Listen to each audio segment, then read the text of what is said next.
ብዙ ጊዜ እኮ አስባለሁ ነገር ግን አይሳካልኝም፣ እንደዛ አይደለኝም፣ ዘመድ የለኝም፣ አባት እናት የለኝም ምናምን ብዙ ነገሮችን እናወራለን። አይ ኖ ይገባኛል። በተለይ ስደት ላይ ስለሆነ ማለት ነው ብዙ ነገሮች አልሳካለን ሲሉ ወገቤን ራሴን ከዛ ዘረበኝ መታኝ እንላለን። ግን እዚህ ጋር ነው ሰጡኛ ማለት ነው። ለምንድን ነው ለራሳችን እንዳለን ስለማናውቅ ነው። አሰላሙ አለይኩም ወራህመቱላሂ ወበረካቱ። ውድና የተከበራችሁ የመስፈን ዩቲዩብ ቻናል ተከታታዮች እንዴት ናችሁ? ደህና ናችሁ? ሁላችሁም ሰላም ብያለሁ። እንግዲህ ይሄን ዩቲዩብ ቻናል ከወደዳችሁት ላይክ እና ሰብስክራይብ፣ ሼር፣ ኮሜንት አድርጉልኝ ማለት ነው። ዛሬም የመጣሁት በአዲስ ነገር ነው፣ በአዲስ ቪዲዮ ነው። እሱም ስለምንድን ነው ላወራ የመጣሁት? ስለ መኪና ነው። ሰራን ይሄን ሰሞኑን እየሰራሁ አይደለም፣ ቪዲዮ እየተመቸኝ አይደለም፣ ለዛ ነው። ግን ብቅ እላለሁ በአዲስ ቪዲዮዎች። አሁን በአዲስ ቪዲዮ ነው የምታያሉት። ምክንያቱም ከ6 ወር ከ7 ወር በፊት አቋርጬው ነበር። ስለ መኪና ስለ ሞተር ብዙዎች አወራ ነበርና ብዙዎቻችሁ እንደተመቻችሁ ተናግሬ ነበረ። ነገር ግን ሰሞኑን ትንሽ ቆም አድርጌዋለሁ፣ ኦልሬዲ ያዝ አድርጌዋለሁ ማለት ነው። ከዚህ በኋላ ግን በአዳዲስ ቪዲዮዎች አብረን እንቀጥላለን ማለት ነው። እንግዲህ ላይክ እና ሼር እያደረጋችሁ ቪዲዮዎቻችን እንዲታዩ ቫይራል እንዲወጡ ማለት ነው። ዛሬ ላወራችሁ የመጣሁት ምንድን ነው መንጃ ፍቃድ እንዴት ልናወጣ እንችላለን በቀላሉ እና ብዙ ጊዜ ሳንጋፋ ወይም ብዙ መንገድ ሳንጓዝ እንዴት በቀላሉ ልናገኝ እንችላለን የሚለውን እናወራለን ማለት ነው። ትንሽ የሞከየት ድምጽ አለ። እስኪ እሱን እና እስኪ መልላችሁ ነው የመጣሁት። ትንሽ የሚያጨናንቁ ነገሮች ይኖሩብናል። አይኖ ይገባኛል። ብዙዎቻችን በብዙ ነገር የተወጠረን በቤተሰብ በተለያየ ነገር ማለት ነው። ነገር ግን ለራሳችን ያለነው ራሳችን ነው ውዶቼ። በጣም የሚያደክሙ ብዙ ጊዜዎች አሉ። ነገር ግን ያንን ፓርት ካለፍነው በኋላ ለእኛ በጣም ጥሩና የተመቻቸ ጊዜ ነው የሚሆነው። ሁላችንም ያለንበትን ቦታ እናውቃለን፣ የት እንደምንደርስ እናውቃለን፣ ከየት እንደመጣ እንደተነሳ እናውቃለን። ግን ብዙዎቻችን በምንድን ነው ብር የለኝም ዘመድ የለኝም ምናምን። ልንገራችሁ የሆነ ስራ ስትጀምሩ ማለት ነው ወላሂ ነው የምነግራችሁ፣ ይሄ ፊታችሁ አንድ አይደለም 3 እና 4 ነው የሚሆነው።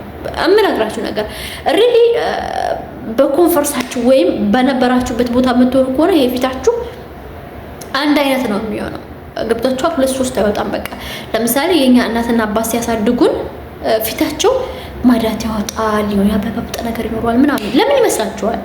ለኛ ያስባሉ። ታመመ ለትምህርት ቤት እንዴት ነው የሚኖረው ለልጄ ምናምን። ለራሳቸው የሚያገኙትን ነገር ራሳቸው አይጠቀሙበት ነው። ገብታችኋል? በቃ ሴቭ አድርገው ለልጆቻቸው ነው የሚያደርጉት። እኛ ደግሞ ራሳችንን ለማውጣት እኮ ሴቭ የምናደርገው ነገር አለ። ጊዜ አለ፣ ጉልበት አለ፣ ገንዘብ አለ፣ ሁሉ ነገር አለ። ገብታችኋል? ለምሳሌ አንድ ሴት ልጅ ፕሮቶኮሏን ሳትጠብቅ ወይም ፊቷ 3 አይነት ወይም 2 አይነት ሆኖ ተደብድቦ ብታዩት ያቺ ልጅ የጀመረች የሆነ ስራ አለ። ገብቷችኋል? የጀመረች የሆነ ስራ አለ። ቴክ ኬር የምታደርገው እዛ ላይ ነው። ትርፍ ጊዜ ሲኖራት የምትሄደው እዛ ላይ ነው። ምን ስትል የምትሄደው እዛ ላይ ነው። ገብቷችኋል? ቁጥር የምታደርገው እዛ ላይ ነው። ብዙ ጊዜ ጩኸትና ግርግር አትፈልግም። በቃ በተለይ በራሷ የምትተማመን ሴት፣ ኮንፊደንስ ያላት ሴት ብዙ ግርግር አይመቻትም። የኮተታ ኮተት የበዛበት ነገር እሱ ነገር አይመቻትም። ለምን መሰላችሁ? በራሷ ትተማመናለች። ሁሉን ነገር ሰብስባ ማለት ነው ጠቅላላ ቆሻሻ ውስጥ ወይም ዝባላ ውስጥ ነው የምትከተለው። ምን መሰላችሁ? አባት ያለ አጎት ያለ እህት ያለ ምናምን አለ የሆነ አሰሪ ያለ ምናምን ብላ አትተማመንም። በቃ እንዳሉ ወሩራ ጠላ ማለት ነው። በራሷ ነው የምትሄደው። ቀጥ ባለ ነገር ነው የምትሄደው።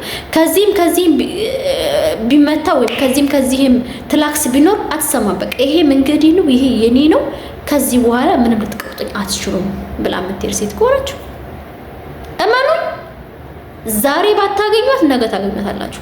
ዛሬ የማትፈልገው ስራ ላይ ተወጥራ ስትሰራ ነው የምታዩት፣ አንገቷን ደፍታ ማለት ነው። ነገር ግን ይችን ቀን የምታረጋ ምን መሰላችሁ? ድልድይ ነው የምታረጋት። እዛ ጋር ለመሄድ እዚህ ጋር ውሃ አለ፣ እዚህ ጋር ትልቅዬ ባህር አለ፣ እዛ ጋር ደግሞ ኖርማን ከተማ አለ። ከዚህ እዛ ከተማ ውስጥ ለመሄድ ምን መኖር አለበት? ድልድይ መኖር አለበት። ያለ ድልድይ አትሻገሩማ። ያቺ ልጅ ይህንን መስመር የምትጠቀሙ እንደ ድልድይ ነው። እዛ ጋር የሚታያት ነገር አለ። እዛ ጋር የሚታያት ነገር ስላለ ከዚህ ጋር የሚመጣው ጩኸት አያጅባትም፣ ምንም አይመስላትም። በቃ ካሉ ወሉ ብላ ቀጥ ብላ የራሷን መንገድ ይዛት ሄዳለች። አንዳንዴ ደግሞ ጩኸት የሚበታትናትስ ከዚህ ሲመጣም ወደዚህ ይወስዳታል፣ ከዚህም ሲመጣ ወደዚህ ይወስዳታል። መሀል ላይ ቁጭ ቁማ ወይም መሀል ላይ ቁጭ ብላ በቃ አውሎ ነፋስ ነው የሚያወዛውዛት። ገብቷችኋል? ከዚህም ሲመጣ ጎብዞ ጠንካራ ልጅ ግን ከዚህም ሲጮህ አትሰማም። ከዚህም በጥፊ ሲላት ከዛም በጥፊ ሲላት ምንድነው የሚያረጋት? ጥንካሬ ይሰጣታል፣ ሀርድ ያረጋታል። በቃ ሀርድ ወርኪንግ፣ በቃ ጠንክር ያለ ስራ ሰርታ ጠንክር ያለ ቦታ እንደምትደርስ እሷ ታውቀዋለች። በቃ ታውቀዋለች እሷ። ነገር ግን ሰው አያውቅም። በዚህ ጋር ይጮሃል፣ በዚህ ጋር ይጮሃል፣ በዚህ ጋር ይጮሃል፣ በዚህ ጋር ይጮሃል። ከዛ በኋላ ምንድን ነው የሚያረገው? ያቺ ልጅ ድልድዩን በጣም በብስለት በብልጠት ታግላ እዛ ከተማው ላይ ስትደርስ እዚህ ጋር የነበረው ሰውዬ ያጨበጭባል፣ እዛ ጋር የነበረውም ያጨበጭባል፣ እዚህ ጋር የነበረውም ያጨበጭባል፣ በዚህም ያለው ያጨበጭባል። ቁሙ ማለት ነው። ማን ነው የተጠቀመው? ኦልሬዲ ያቺ ልጅ ናት የተጠቀመችው። ለምን የመጣውን ነገር ሁሉ እንዳመጣጡ መልሰዋለች። ሃርድ ወርኪንግ ነው የምትሰራው። ጩኸት አይመልሳትም፣ ግርግር አይመለከታትም፣ በማያገባት ጉዳይ አትገባም፣ በማይመለከት ጉዳይ አትፈተፍትም። ልንገራችሁ ብዙ ልጆች አላችሁ እዚህ አረብ ሀገር ተቀምጣችሁ ኢትዮጵያ ሲደውሉላችሁ ወይኔ እኔ አመጣሻለሁ ይሄን ያህል ብር ከፍዬ አታምጪ ይቅርብሽ። ምን ታረግልሻለች? እህትሽ ከሆነች መመክርሽ እህትሽ ከሆነች ያክስትሽ ልጅ ወይም ያጎትሽ ልጅ ከሆነ ቅርብ ዘመድሽ ከሆነ ከቤተሰብ ጋር ላንቺ ቅርበት ያለው ከሆነ አምጪ። ሌላ የጎረቤት ልጅ ኩታኩቴ ዝባዝንኪ ለሀብንቲ ወላ እርባቤን ሪያል እንዳትረጂ። ልንገር ይወድ የፈለጋችሁ ማለት ነው የምታምኑብኝ ወይም የደረሰባችሁ እናንተ በደንብ ትሰሙኛላችሁ። ሌላ ደግሞ ገና 2 ዓመት 3 ዓመት የሞላሽ የመጣሽ እዚህ ማለት ነው እዚህ አረብ ሀገር ቅመም ሆነሽ የመጣሽ ምንም ያልደረሰብሽ ሲመክሩሽ ማሰብ። ሀበሻ ብዙ ጊዜ ምን እንላለን መሰላችሁ? እዚህ ጋር ገደል አለ ስትዩ ምንድነው የሚልሽ? ገብቼ ልሞክረው ነው የሚልሽ። አይ ገደል አለ ብሎ ከገደሉ አይመለስም። ግቡና ሞክሩት። ገብቷችኋል? ዛሬ የረዳሻት ጓደኛሽ ዛሬ አፈር ድሜ ግጠሽ የከፈልሽላት ጓደኛሽ ልንገርሽ ነገ ዞር ብላ አታይሽም። ሀታ ሎን ሀገር ስትገባ ማለት ነው ደውላ ጓደኛ ሀገር እኮ ልገባ ነው ምን አስፈልጎሽ ነው የሚይዝልሽ ነገር አለ በብርሽ የምትከፍሊ ነገር አለ የምትልሽ የለችም። አፈር ድሜ የጋጥሽላት ማለት ነው ዙራ ነው የምትወጋሽ። አይ ነው እኔ ብዙ ነገር ስለደረሰብኝ ስለማቅ ማለት ነው ከአንድ አይኑ 2 ጊዜ ደርሶብኛል። ኦልሬዲ አሁን ማለት ከምንም ነገር ላይ እጄን አውጥቻለሁ። ከምንም የሚገርማችሁ ነገር አሁን የማዳመጠው ራሴን ነው። በቃ ራሴን ነው። ገብቷችሁ የሆነ አንድ ስቴፕ አንድ እድሜ በአንድ አመት አንድ እድሜ ስትጨምሩ የሆነ የሚሰማችሁ ስሜት አለ። እዚህ ጋር የሆነ እናንተ ሳትፈልጉ ናቹራል የሚሰማችሁ ስሜት አለ። የምታዳመጡት ነገር አለ። አንድ ስቴፕ እኔ ራሴ ካፍ ማለት ነው እንጂ መፈልገው ማለት ነው በዚህ ጩኸ በዚህ ተንኳኳ አይ ዶንት ኬር አይመለከተኝም። እኔ አሁን በፊት በማይመለከተኝ ጉዳይ ገብቼ ሰበተፍት ነው የምውለው። አሁን በማይመለከተኝ ጉዳይ አልገባም። በቃ ወይ ካለ ወለዛ ዝም አላጨምር ካለ ወለዛ ዝም አላጨምር። እኔን የሚመለከተኝ ጉዳይ የራሴ ጉዳይ ከሆነ ኦኬ ረዲ እቀበላለሁ። እንደዚህ ብዬ የማይመለከተኝ ጉዳይ ላይ አመሰግናለሁ። አይመለከተኝም፣ አልገባም። ለምንድን ነው የምገባው? ጊዜን ገንዘቤን ጉልበቴን ለምን እጨርሳለሁ እንዴ? ጊዜን ገንዘቤን ጉልበቴን የጨረስኩላችሁ ማለት ነው። አልጠቀሙኝም። እኔ አይጥቀሙኝ፣ በቃ አይጥቀሙኝ። አንድ ሰው ከናንተ ተሽሎ ከተገኘ ያ ሰውዬ እንደጠቀማችሁ ቁጠሩት። ያ ሰውዬ እንደጠቀማችሁ ቁጠሩት። እናንተ ለፍታችሁ ጥራችሁ ግራችሁ ከፍ አድርጋችሁት ግን ወርዶ ስታገኙት ያኔ ነው እናንተ እንደከሰራችሁ የምታውቁት። ከሰውየው ምንም ነገር አትጠብቁ። ምስጋና ምናምን እሱ እንዲረዳችሁ አትጠብቁ። በቃ ከፈጣሪ ነው የምታገኙት። እናንተ ዛሬ የረዳችሁት ሰውዬ ወይም ቃጥ ያረጋችሁት ሰውዬ እናንተን ቃጥ የሚያረጋችሁ አላህ ይልክላችኋል። እናንተ አታውቁም፣ ከዚህ የሚምጣ ከዚህም አታውቁም። አላህ ግን ጥሎ የማይጥላችሁ ነገር አለ። አላህ ደግሞ ሰበርተኞችና ታጋሾችን በጣም ነው የሚወድ። ወላሂ ነው የምነግራችሁ። እንደ ሶብር ተገኘና እንደ ታጋሽ ማለት ነው አላህ የሚከፍለው ነገር የለም፣ ይከፍላል። እናንተ በርትታችሁ ዱዓ አድርጉ። በቃ ዱዓ እኔ ሙሉ ኢባዳ ከኢባዳ ዋናው ክፍል ነው ሲባል ነው በቃ የዱዓን ማለት ነው የሚያውቀው ማን መሰላችሁ? የዱዓን ጣዕም ዱዓ አድርጉ። እዛ ዱዓ ላይ የተሳካለት ሰውዬ በቃ በዱዓ ይበረታል። አይንተን አይልም። እኔ በጣም የማረሳቸው ብዙ ነው። እኔ አላህ Subhanahu Wa Ta'ala ብዙ ነገሮች ሁሉልኛል። በጣም ብዙ ማለት ነው። ግን ከማረሳቸው 2 ነገሮች አሉ። በጣም ዱዓ አድርጌባቸው የተሳኩ በጣም ዱዓ በጣም ተፈታትነውኝ በጣም ዱዓ አድርጌባቸው የተሳኩ ነገሮች አሉ። እማልዋሻችሁ ደግሞ በጣም ዱዓ አድርጌበት አንድ ያልተሳካልኝ ነገር አለ። አንድ ነገር ማለት ነው። እሱም ደግሞ አላህ ምናልባሽ ለኸይራ ነው የያዘው ነገር ኖሮ ነው። እኔ ምናልባሽ የማላውቀው አላህ Subhanahu Wa Ta'ala ግን የያዘው ነገር አለ። እኔ አላውቅም። በቃ ለኔ ተደብቋል፣ ለአላህ ግን ያውቃል።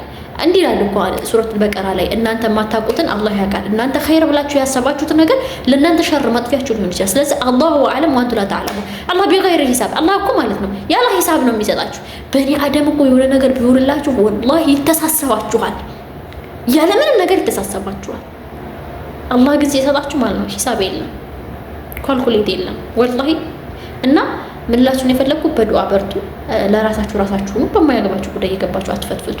ለራሳችሁ የምጠቅማችሁ ነው። እውነቴን ነው የምነግራችሁ። በአሁን ታይም እንደው ምን አንዳንዴ ምን አስባለሁ መሰላችሁ?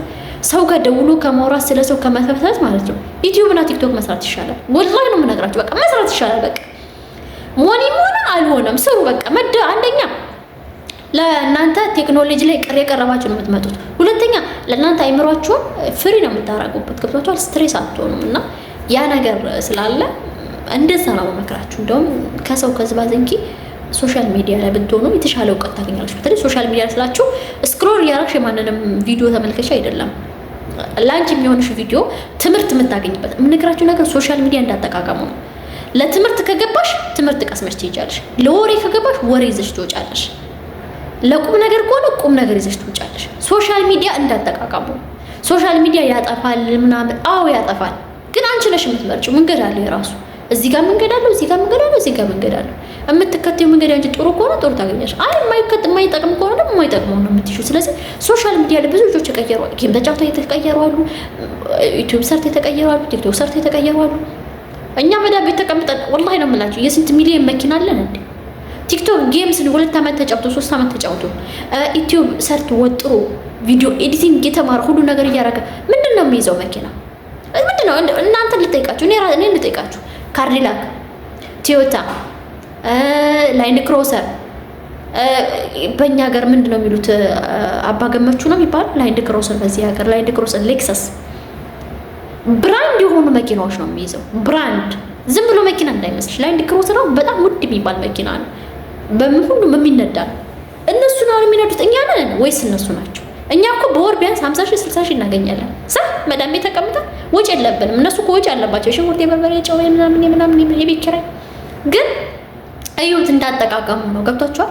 ሶሻል ሚዲያ ስክሮል የምታረጊ ከሆነ አትጠቀሚ። ሶሻል ሚዲያ ግን አንቺ አስበሽ አቅደሽ በስነ ስርዓት የምትጠቀሚበት ከሆነ እንደ ሶሻል ሚዲያ ጠቃሚ የለም። በሶሻል ሚዲያ ምሳሌ ከሆነ በአመትና በ2 ዓመት ወጥረሽ ከሰራሽ በእርግጠኝነት ፍሬያማ ትሆኚበታለሽ። ግን የምታፊዚ ከሆነ እሱም አፊዞብሽ ይሄዳል። ጊዜውም ገንዘብሽም ንብረትሽም አፊዞብሽ ነው የሚለው። ስለዚህ ለዛሬ ይዤላችሁ የምትጠጡ ነው ይሄን ነበረ። ስለ መንጃ ፈቃድ ማወራለሁ። ወደፊትም ደግሞ እየነዳን ምናምን መኪናውን ውስጥ ፓርቶችን እያየን በደንብ እንወያያለን። በተለይ መንጃ ፈቃድ አውጥታችሁ እጃችሁን በደንብ ያልፈታችሁ ልጆች ስለሱ እናወራለን። እንዲሁም ደግሞ መንጃ ፈቃድ ወደፊት ብናወጣ ምን ይሻላል ብላችሁ ታስቡ ልጆች ስለሱ እንነጋገራለን። እንግዲህ ፍሬ እንደምትቀስሙበት ተስፋ አደርጋለሁ። ቪዲዮውን ከደረሳችሁት ላይክ፣ ሰብስክራይብ እና ሼር፣ ኮሜንት ማድረጋችሁን አትርሱ።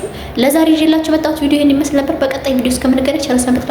አሰላሙ አለይኩም ወራህመቱላሂ ወበረካቱ። ላይክ እንዳይረሳ ቤተሰብ